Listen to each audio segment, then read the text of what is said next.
broadcasting live from the Roanoke Valley of southwestern Virginia.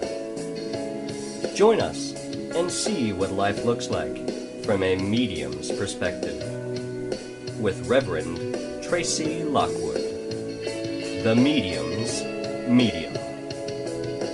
We'll explore the tools of psychic development, hear stories and experiences from the other side, and learn to listen to our natural intuition. Now, our host, Reverend Tracey Lockwood. Hello, beautiful lights, and welcome to another episode of From a Medium's Perspective. Before we jump into today's show, I just wanted to remind you that I offer private readings. I offer private psychic mediumship tutoring one-on-one via Zoom or Skype so that we can see each other. And I offer a certification program that's a 12-week course, and it's taught twice a year. And it's a professional psychic mediumship certification program, but it's actually graded at 3 different levels. So your certification would be based on your achievement by the end of the course. There'd either be an intuitive arts specialist or a professional psychic or a professional psychic medium. And I'm getting ready to debut another course, which is an advanced mediumship course, advanced mediumship and blending into channeling course there. So keep your ears and eyes peeled for that. I'll have something posted on YouTube and on my website at mediumtracylockwood.com. Well, if you missed last week, you will be thrilled that you caught it this week. And if you attended last week's show, you'll also be thrilled to catch this. Our guest today earned her PhD from Indiana University in organizational behavior, and she has a master's also from there. And she studied social psychology, which gave her a great deal of interesting background for what she does. Currently, she's an author and a speaker. She's a spiritual life coach, and she leads shamanic journeys and spiritual study groups, worship services, and retreats. And she's written 2 books so far. The first one is The Path for Greatness, Work as a Spiritual Service. And her other one was Staying Grounded in Shifting Sand. And she conducts workshops and gives inspirational keynote addresses and retreats on personal transformation.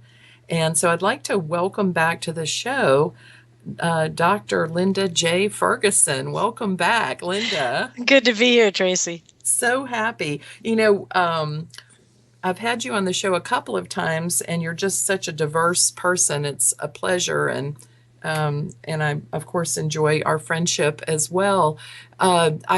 Today, we thought we might talk about spirit guides and the 3 realms that they inhabit. And that's, of course, your forte. And before we got going, I just wanted to interject that I did an episode, and if people are curious, they can find it on YouTube, called Spirit Guides and How to Meet Them. There's just a tremendous diversity of guides. We have our key guides that are inner band guides and our outer band guides and totems and elementals and ascended masters and angels and gods and goddesses. And really the scale of our being and the scale of our assistance that we get from spirit is really mind-blowing. And I'm particularly interested to hear what you have to say, because you're going to be talking about the 3 realms of spirit guides from a shamanic perspective. And so let's get started. Tell us a little something, I guess, about the realms, and then just tear on into it. Sure. Well, that intro you just shared was definitely a good segue to it. Let me also preface it that the realms that I'm going to talk about are pretty consistently accepted in different shamanic traditions. The guides that I'm going to refer to tend to be the ones that are associated with each of the different realms I'm going to talk about, but you really can connect with guides at the different realms. And so I don't want to try to limit people's thinking about how they might be able to use the realms and connect with the guides. So on that, let me just share that the three general realms from a shamanic tradition is the middle realm, middle world, upper realm, upper world, or lower realm, lower world. And I want to talk a little bit about what each of these worlds and realms are. And I use those Great. words world and realm interchangeably. I tend to like the idea of it being a realm only because just that word world, people might have a little bit more of a fixed, Yeah, it makes it sense of what sound more it is. physical. Right. Well, it is physical in many ways, but there are different vibrational levels, and it's a Right. continuum. So I'm with you. I like the Yeah. realm or dimension or Yeah, yeah. right. That's another way to talk about it too. Sure. So the middle realm is generally a bit of a mirror or similar to what we would experience here in our what I call our 3D ordinary reality world. So in the middle realm, you will have the trees and the rivers and the rocks and the birds and the animals and those things. It's a bit of a mirror to what we would experience in our 3D reality, but it's in the spirit realm. So it's a middle realm of the earth in the spirit form or spirit dimension or spirit vibration might be another way to talk about it. So the guides that you would meet in the middle realm would be obviously it could be totem animals. That's going to be a very typical place where you would run into a totem animal. Some people use the word power animal, and I don't want to get too much into the differentiation between totem animal and power animal because again, there's different ways that we might think about that from different traditions. So you will connect up with animal guides. Maybe that's a better way to talk about them. Animal guides. Another way you can think of them are spirit helpers. So again, I might use these phrases interchangeably: guides, helpers, spirit guides, animal guides. Those kinds of they're all kind of the same as you're thinking about working with these beings in the spirit realms who are here to work with us. Yes, yeah. You know, I've actually found sometimes that guides will manifest themselves as an animal, but also have maybe a human or other being Right. aspect to them, sometimes a Sure. color even Yep. to And we can also think of shape shifting, right? So you may run into a guide who first takes on a physical human form and then they may shapeshift into an animal or as you say, kind of vice versa. So yeah, yeah, and not in a deceptive way. It's just different aspects of their being. right, right, right. So the animal totems are typically going to be found in the middle realm. And you can also connect up with trees or stones. The stone people are fabulous. They're the record keepers of time, basically. So if you want to really do any kind of work with time and going back in time or things like that, the stone people are really good guides to help you with that. Oh, that's interesting. From a couple of perspectives. One, the fact that psychometrically stories are embedded in stone and the earth. You know, if there's a highly emotional occurrence or the history of a place is embedded vibrationally in the earth, in the stones. Mm. And also that we work with stones in terms of connecting to higher dimensions and things. I use Numit because it's such an old stone, because I think of it as connecting me to any experience someone might have had on the earth because it's sort of from the beginning of time stone. Very interesting, the stone people in the Yeah. yeah. And so we talked, just to kind of dovetail this with what we talked about the last program where we talked about clearing of the land. Yes. So again, if people are interested, to go back to that recording. We talked about clearing the land, and the stone people can also be very helpful for that. There may be certain stones that you might want to work with in the spirit realm, in Yeah, that the middle was realm. that episode is not only under Linda's name, but it's shamanism, personal and planetary healing. If you're Right. interested, yes. Right. So again, in the middle realm, we can work with the tree, the standing ones. There may be some work that needs to be done with the four elements, elements being earth, air, fire, and water. And I'll talk about the elementals later. But the four elements, earth, air, fire, and water, if you have to do anything particularly related to those, water for cleansing or clearing, fire for burning anything away, wind for either higher intuitive or to connect with maybe hawk or eagle where you're soaring up in the winds, or to call in the wind if there's something that needs to be blown away. Earth, and then earth, we talked a little bit about the stone people, but there may be some other things that you might want to do for grounding. So the four elements, if you're working with them in the middle realm, well, if you want to work with them, typically it's going to be in the middle realm. So the elements, the stone people, the standing people, maybe even the thunder beings.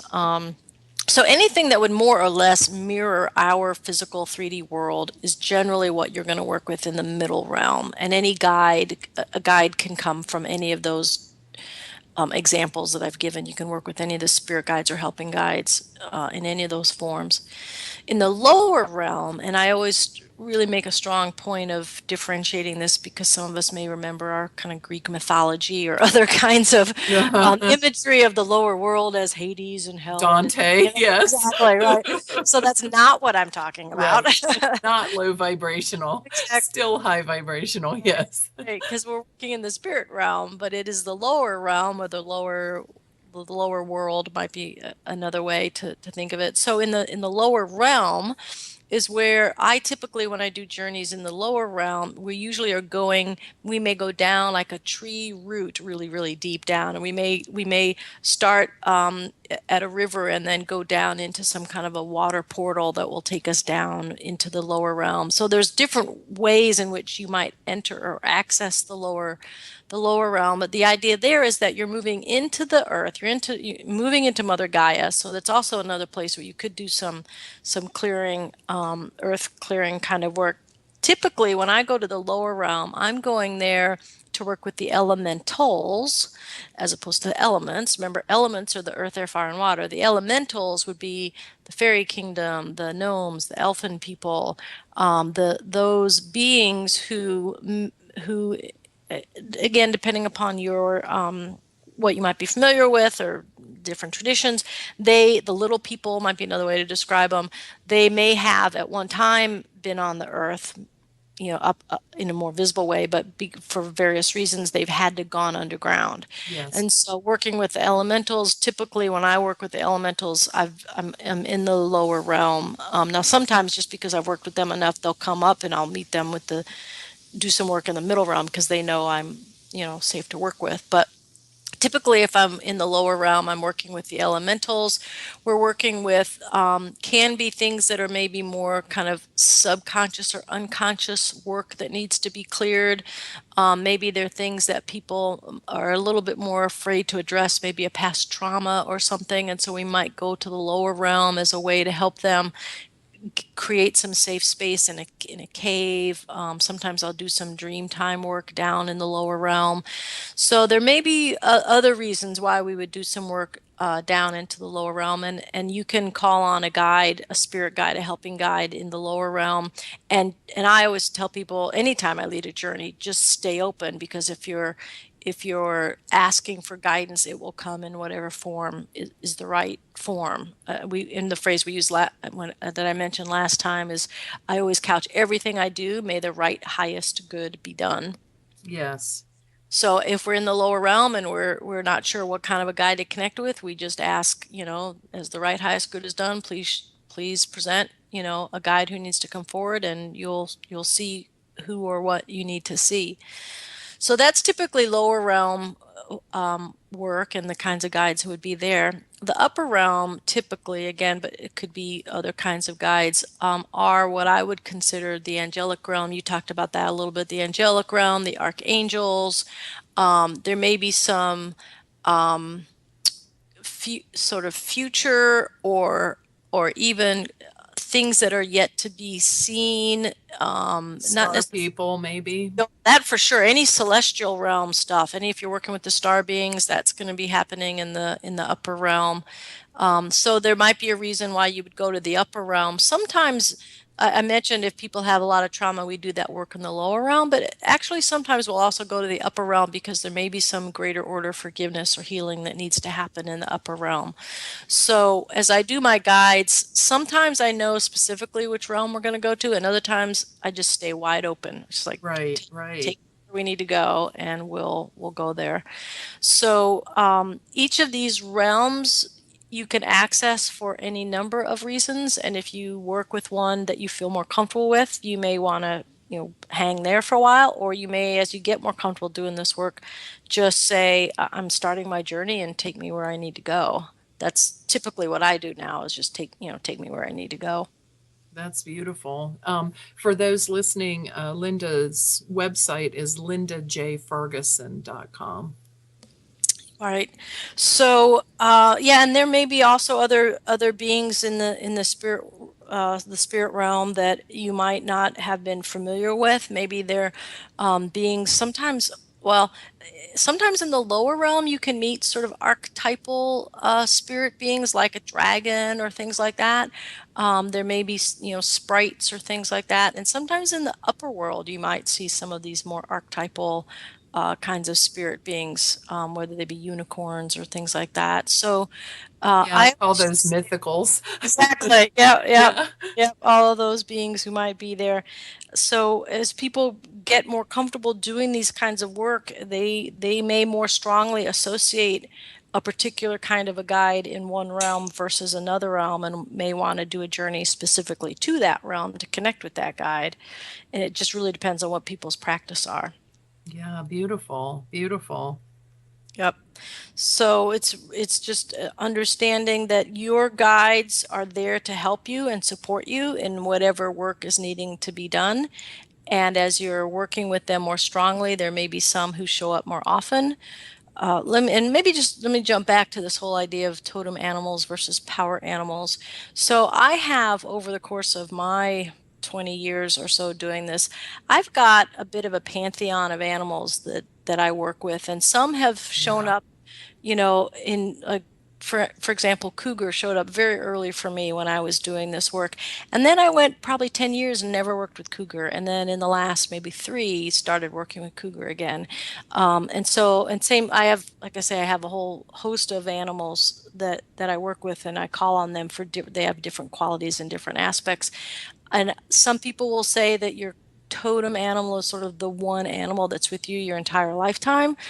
I because I work with so many, I don't know that I have a particular totem animal, although I do recognize that I have I tend to get a lot of hawk and a lot of owl. And so I can more easily access the medicine of hawk and the medicine of owl, which are 2 completely different kinds of medicines and energies. And so sometimes I will actually work with owl in the lower realm, and sometimes I'll work with hawk in the upper realm, just because of what may be going on. So as people work with different animals, again, the animals may show up in the different realms because they've got some other kind of work that they're there to work with you. Yeah. I've got quite a few, and we share the cougar and the owl. And I just recently came into an awareness of the moth. Oh, well, let me say thank you for sharing that one too, because one of the things that I've read and certainly have felt myself is that sometimes people want the animal that's like, oh, I want a cougar. That's a really cool animal. Right? And they don't recognize, that ant is just as important as cougar, right? So it doesn't have to be the biggest, baddest, most revered kind of an animal, because each animal is going to carry their own medicine. Yeah, their own wisdom, their own medicine, their own qualities, harmonic vibration, their own what? Own quality, whatever Yes. quality, right? So, ants, think about it. They can carry what, 2,000 times their weight or something. So, Yeah. if you need to do some heavy lifting, ants are a really good animal to call on. Exactly. Or if you're carrying a burden that feels that large to you, and that you maybe need to carry for a bit in order to hit a personal goal, or in a positive sense, not Right. in a self-sacrificing Right. way. Right. Yeah. And one of the people I've done a lot of journeys with, one of our first journeys that I was leading with her, she got this, she saw this little inchworm in one of her journeys, and she was like, "Oh, isn't that really cute?" Well, then like 2 days later, this little inchworm shows up on one of her plants, right? And she's like, "Okay, clearly, Nice.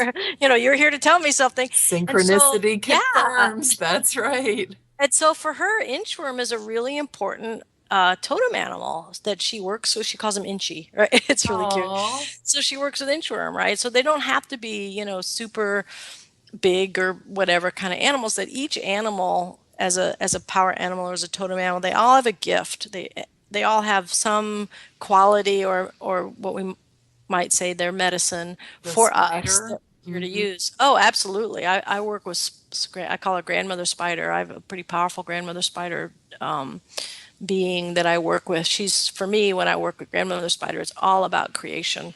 Yeah. How are we weaving into creation what we want to experience? And there's so many facets to us, and there's so many directions and intricacies of life and evolution and manifesting and growth, spiritual growth, that those vibrations, like you mentioned with the cougar, that was important to you at that time. And then you were focused on other things, and then it recurred because it is a harmonic resonance Right. with you. And I don't know if I shared this story with you before. I'm going to just share it because it's actually a really cool one. So as I said early on, I started working with a cougar. So during that time, I'd gone out to visit my brother who lives in the San Francisco Bay Area, and we took a hike up on one of the sets of mountains in the Bay Area, and they had a pretty bad drought. Of course, California, a lot of times has a pretty bad drought. And so there were these signs all over where we were walking that said, beware of cougars, because they were coming in off the mountains because things were so dry. And I was stoked. I was like, wow, cool, man. I might actually see, I might even see one of my Crazy chat. Crazy. And so I was on the lookout, and I was like vibrationally tuning in. I was like, okay, cougar, if you're here to, present yourself, I Yes, welcome you. yes. Just keep a safe distance. I will respect you from afar. But I was like really up for seeing a cougar. Hey, did you So get a chance to see one? so what happened was we took this walk, and right as we were coming back, I didn't see one, and I was like, okay, no worries. I just was staying open. Right as we were coming back to the parking lot, there was this piece of paper on the ground, and my brother picked it up and he read it. He goes, huh. And he hands it to me, and the sheet of paper said, all it says on the sheet of paper is, "We are so happy that you've come here to work with us." Oh, how beautiful. Oh, that's so That's really what cool. that piece of paper was about. Oh, that's so cool. I did see a cougar in my youth as a teenager. We were camping, and I was not sleeping well because we didn't have tents, or we were not using tents. And it was just peaking dawn, just barely, and I looked up the mountainside, and weaving between the trees was a cougar. And it was so silent and so mystical that it was almost like, did I see that? But you Oh, did. Kind yeah. of thing. Yeah. Yeah, they're wonderful animals. So, yeah, very good. And it is fun when you do this work and then you experience it in the ordinary 3D reality. I love that. So if Oh, I've well, done, what a message from yeah. Spirit. Literally a message. That's awesome. Yeah, yeah. So I always encourage people when they get done with the journey, particularly if it's one that would have involved in animals, stay open, because there may be messages or signs. You might see the animal in the physical 3D or in some other way have a connection with them. So they are here to work with us. Any of the guides, it doesn't just have to be the animals, but any of the Yeah. spirit guides, they are here to work with you. All we have to do is ask and stay open to receiving. Oh, that's right on. That's right on. And I just want to mention too that for our listeners, just like the note that you found in the parking lot, it is significant because everything speaks. And so whether it's a bumper sticker or a picture on a can Right. whether it's the live animal that you encounter or you hear it in conversation, whatever that is. Spirit is trying to draw your focus by their mental and emotional imprint to the synchronicities, to the objects, to the people, to the conversation, so that they can let you know that they're present.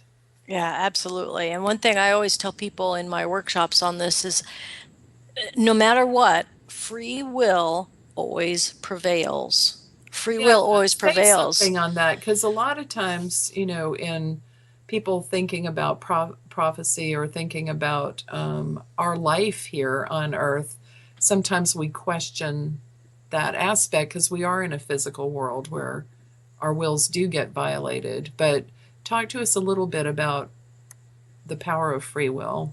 Sure. So, because we have free will, we have to consciously choose what we want to experience.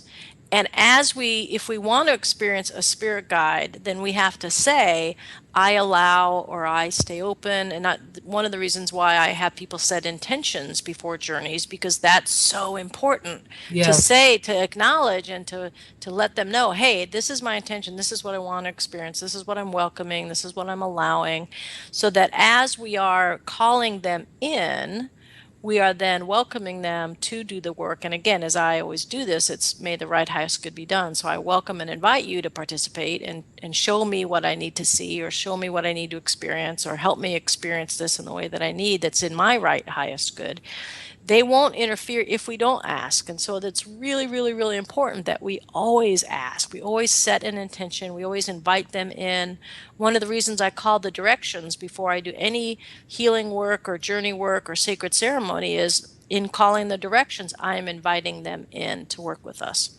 Yeah, I'm glad you pointed that out, that they won't act unless we ask. And I think that has to do with the fact that they see us as beings from a higher realm where our will is not violated, where our will is inviolable. And so they're giving us the respect that we would have if we were out of body, where our will is not violated. Right. I think they remember who we are, and so it's not that they don't want to help us. It's not like snap your fingers, our wish is your command. Yeah, right. It's not a genie kind of thing. It's just a respectful distance in allowing you to, energy follows focus. Where are you going to put your focus so that your energy and the energy of those that are here to help you go? Right. And sometimes their help can be really, really subtle. So that's why as we do this work, we start really dialing in to those various subtle ways that they may come forward. Yeah, help directly or indirectly. We're talking about the different realms of guides, and their different inhabitants, if you wish, and how regardless of what realm you're working in, that we can sort of access animal guides from each realm. And I think that's interesting. I was thinking about is it the cherubim that have the faces of 4 different animals? I think they have the lion, the hawk, or the eagle. Right. They would have the feet of the lion and the face of something, and then they'd have wings. Is that what you're Yeah, saying? 4. Right. I think they have 4 faces, and their eyes along their wings, kind of fearsome. But it's kind of interesting to think about those higher levels of being that we would probably not really, like, we basically interact with angels and occasionally run across an archangel. That's pretty much our level that we go to for the most part. And I thought of another guy that I've worked with also in the upper realm is Kuan Yin. Yes, Goddess the of mercy ascended and compassion. masters. Right. Oh, yes, definitely. Yeah. So you can access guides from different traditions. So you could access Ganesha, you could access Kuan Yin. So Serapis Bey, right? Jesus. Yep. Yes, absolutely. Absolutely. Yeah, definitely. So, and we were talking a little bit too about free will. did you have anything else you wanted to add to that, or would you like to shift into our next gear here? Yeah, I actually was looking forward to leading a short journey with folks, and I think we've kind of covered what we need to about free Yeah. will. Yeah, I thought so too. I thought so too. Just wanted to make sure. Anyway, yeah, so one of the things that you do is lead shamanic journeys, and you also work with people privately.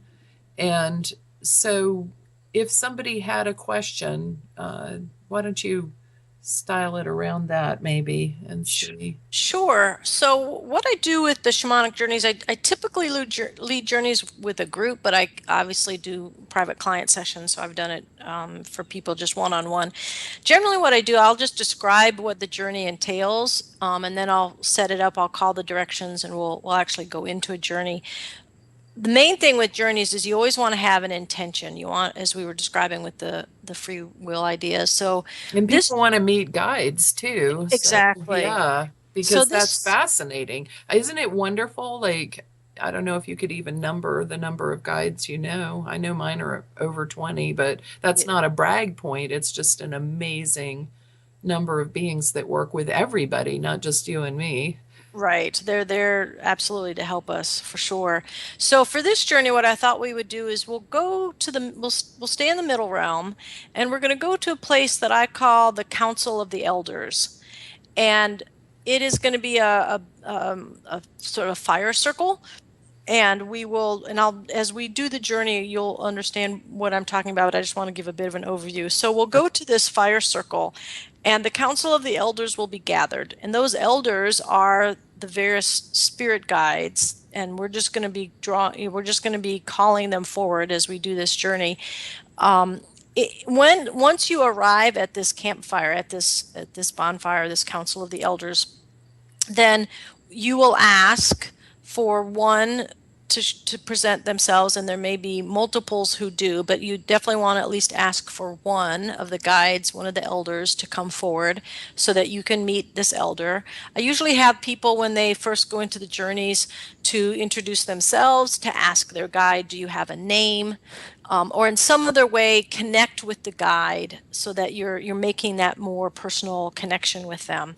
And for this particular one, we're going to keep it pretty open-ended. So the intention for folks as they're doing this, if you have a pressing concern, challenge, issue going on, maybe it has to do with your work, maybe it has to do with the relationship, maybe it's a health issue, maybe it's a concern of something going potentially, in your community, or even in another area of the country or in the world.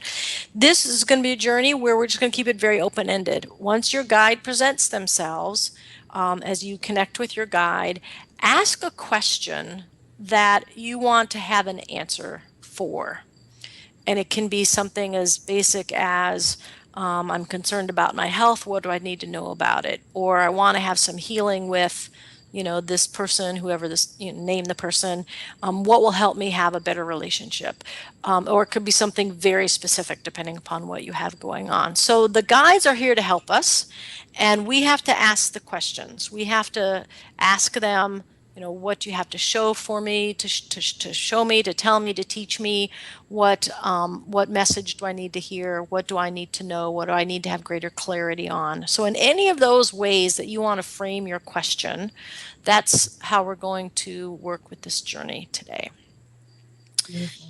So I'm going to just, what I'm going to do is I'm going to start, and we'll just do a couple of deep breathing here to start to center a little bit. I'm inviting everybody now, as you're listening, to close your eyes. I'm going to use my drum as well as we do this journey, and I'm going to call the directions before we actually move into the journey. But let's just first take a couple slow, deep breaths in and out.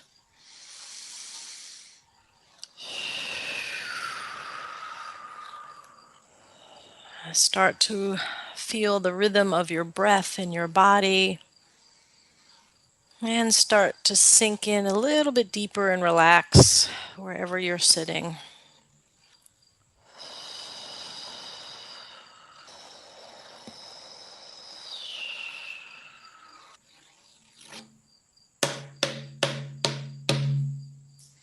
Aho, Spirit of the North, we give thanks to you, Akantanka, for guiding and assisting us as we do this sacred work together.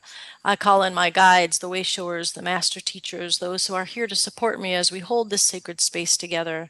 I call in the White Buffalo Calf Woman Clan and the White Light Brotherhood for guiding and assisting me as we hold this sacred space for this journey, that the right highest good is done for all parties involved. For the way in which this wisdom comes to us and through us, we give thanks and say, Aho.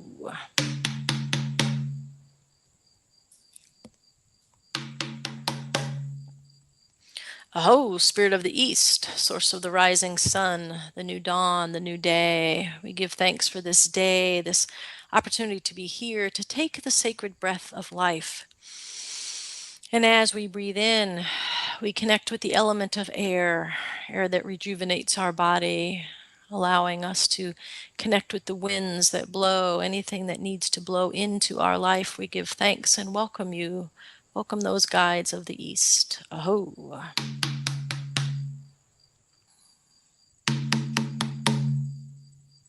Aho, Spirit of the South, source of fire, fire that burns deep within us, giving us the energy and the fuel to do what we're called to do. Fire that can burn away anything that needs to be cleared. And so if there's anything that needs to be cleared for us to do a safe and wonderful journey together, we call in the fire energy now to burn and clear it away, sending it all into the golden light that it may be transformed and transmuted. For this we give thanks and say, Aho.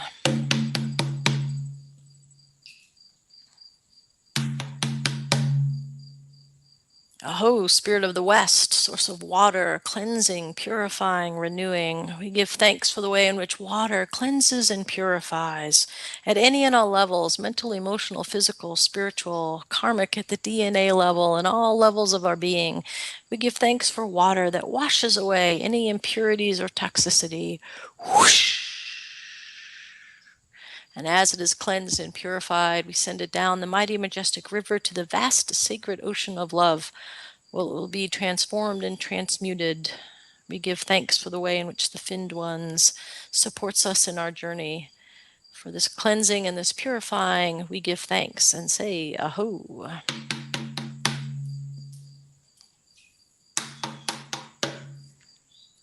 Mother Earth, Father Sky, for our ability to be here in physical form as we do this earth walk. We are always open and infinitely connected to Source, to Spirit, to the spirit realms.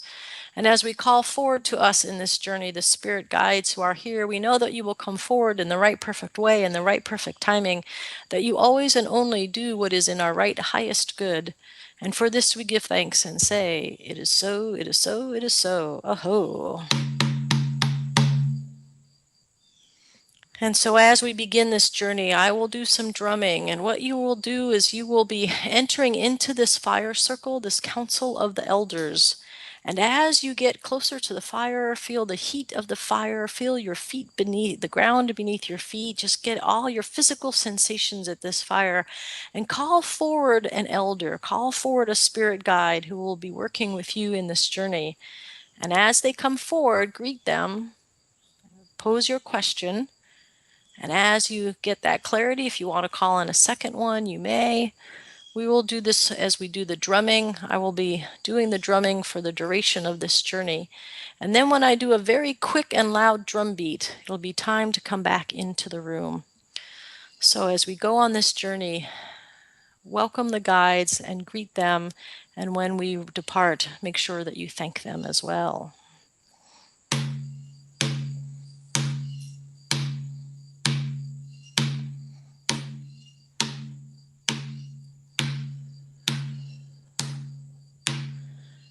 Imagine that you are moving towards this council fire, where the council of the elders are gathered.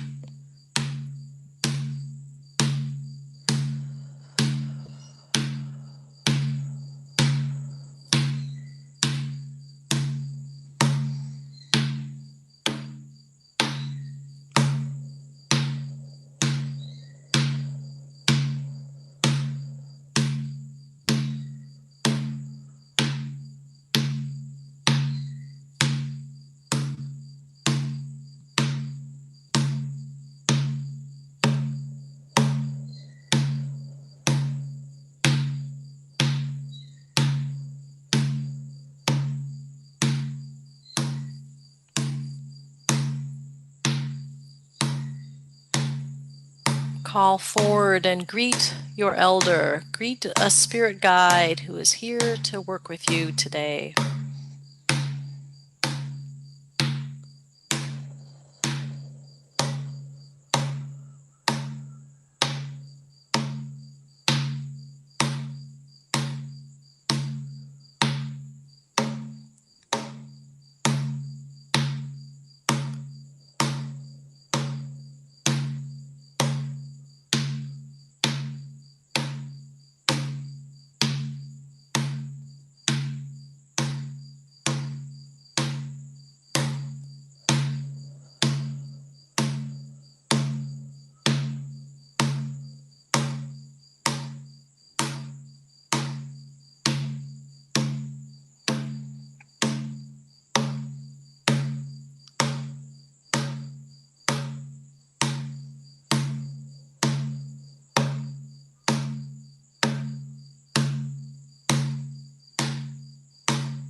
Ask your guide if they have any kind of an object, something that they can give you that will help you remember this journey, or that will help you remember the answer that they have given you. See what is shared with you.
Once you have completed your work with your guide, thank them for coming and supporting you at this time.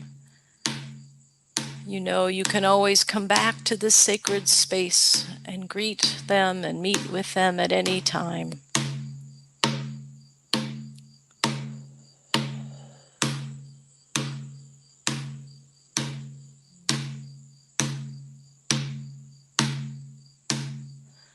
at the sound of the drum beat, return to your space, wherever you are seated.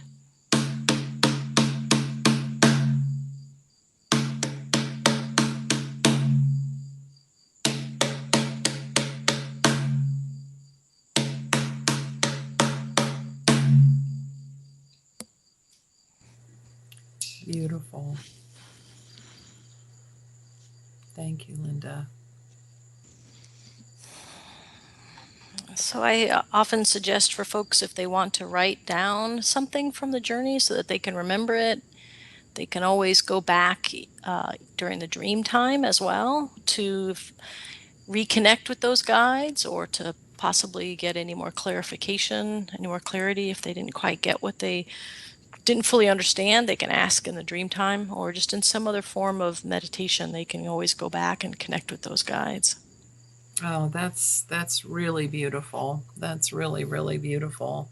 Thank you so much. That was just extremely precious and extremely generous of you to take us on a journey today. Linda, thank you so much. Sure. Yeah, that was a relatively short one, but it maybe gives people a bit of a sample of how you Sure. can connect with your guides and work with them. Yes, yes, yes. And I love that you use the drum too. I know that I've learned that the sound of shamanic drumming, that kind of repetitive drumming, fast, slow, or whatever, helps people shift their conscious awareness into that state between sleep and wake, where we are the most perceptive and we can sense and hear and feel and allow. I love that you use that word, allow, because it is our free will. Right. And and when we're working in the room together, it's also the physical vibrations. A lot of people say it's just the physical vibrations of the drum as it's being beaten really helps them also move into a deeper place as well. Yeah, it's a tuning, like a sound, a frequency, a vibration. Yes. Yeah. Oh, extremely well done. Well, thank you again for appearing on the show and being willing to fill in today where there was a gap, and come back and save me. Sure. Well, always glad to share this work. I just feel like as we, all of us are trying to find, answers to our own life questions or solutions to some of the complexity of the world around us, any form of guidance, particularly of this higher order level, any form that we can access is all good. Absolutely. Well, if you'd like to reach Linda Ferguson, her website is lindajferguson.com. If you'd like to reach me, it's mediumtracylockwood.com. And please remember that it's never inappropriate to be kind, and without integrity, you have nothing. See you next week.